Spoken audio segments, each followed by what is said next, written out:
உத்தம் சிங்.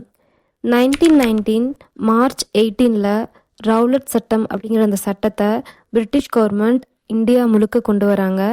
இந்த சட்டம் என்ன சொல்ல வருது அப்படின்னா, பொதுமக்களை எந்த ஒரு விசாரணையும் இல்லாமல் சந்தேகத்தின் பேரில் அவங்கள சிறையில் போடலாம் அப்படின்னு சொல்லிட்டு காவல்துறைக்கு ஒரு அதிகாரத்தை கொடுக்குது. இந்த சட்டம் அதை தான் சொல்லுது.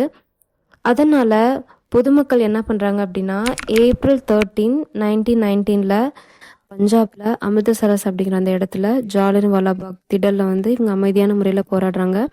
அந்த போராட்டத்துக்கு தண்ணி சர்வ் பண்ணுற ஒரு பையனாக இருந்தவங்க தான் யார் அப்படின்னா இந்த உத்தம் சிங் அப்படிங்கிறவங்க. அந்த போராட்டத்தை பார்த்து இந்த ஜென்ரல் ரெஜினால் டயர் அப்படிங்கிறவங்க ஷூட்டிங் ஆர்டர் கொடுங்க அப்படின்னு சொல்லிட்டு அந்த பஞ்சாப் கவர்னராக இருந்த மைக்கேல் ஓ டயர்ட்டை கேட்குறாங்க. அப்போ அவங்க என்ன பண்ணிடுறாங்க அப்படின்னா அந்த ஆர்டர் கொடுத்துட்றாங்க. ஒரு 20,000 மக்கள் ரொம்ப அமைதியான முறையில் போராட்டிருந்த அந்த இடத்துல 90 போலீஸ் கன்ஷூட் நடத்தி 3000க்கும் மேலே மக்கள் இறந்துருக்காங்க. இது எல்லாத்தையும் பார்த்துட்டு இருந்த அந்த உத்தம் சிங் அப்படிங்கிற அந்த சின்ன பையன் இதுக்கு பழி தீர்க்கணும் அப்படின்னு சொல்லிட்டு ஒரு 21 வருஷத்துக்கு அப்புறம் 1940 மார்ச் 13ல் லண்டனில் கேக்ஸ்டன் ஹால் வளாகத்தில் ஜாலியன்வாலாபாக் படுகொலைக்கு பெர்மிஷன் கொடுத்த பஞ்சாபோட கவர்னர் ஜெனரலாக இருந்த மைக்கேல் ஓ டயரை உத்தம் சிங் சுட்டு கொண்டுடுறாங்க. இதனால லண்டன் நீதிமன்றம் உத்தம் சிங்க்கு மரண தண்டனை கொடுத்துட்றாங்க.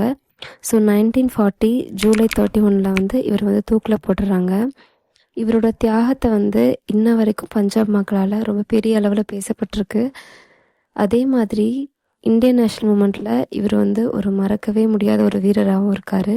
உத்தம் சிங் அப்படிங்கிற அவரோட பேரை ராம் முகமது சிங் ஆசாத் அப்படின்னு மாற்றிக்கிட்டாரு. எந்த ஒரு மத பாகுபாடும் இருக்கக்கூடாது அப்படிங்கிறதுக்காக முழுக்க ஒரு தேசப்பற்றுமிக்க ஒரு வீரனாக இந்த விடுதலை போராட்ட இயக்கத்தில் விளங்குறாரு. ஸோ இதனால தான் இவரை அவெஞ்சர் ஆஃப் ஜாலியன்வாலாபாக் அப்படின்னு சொல்கிறாங்களாட்டிருக்கு.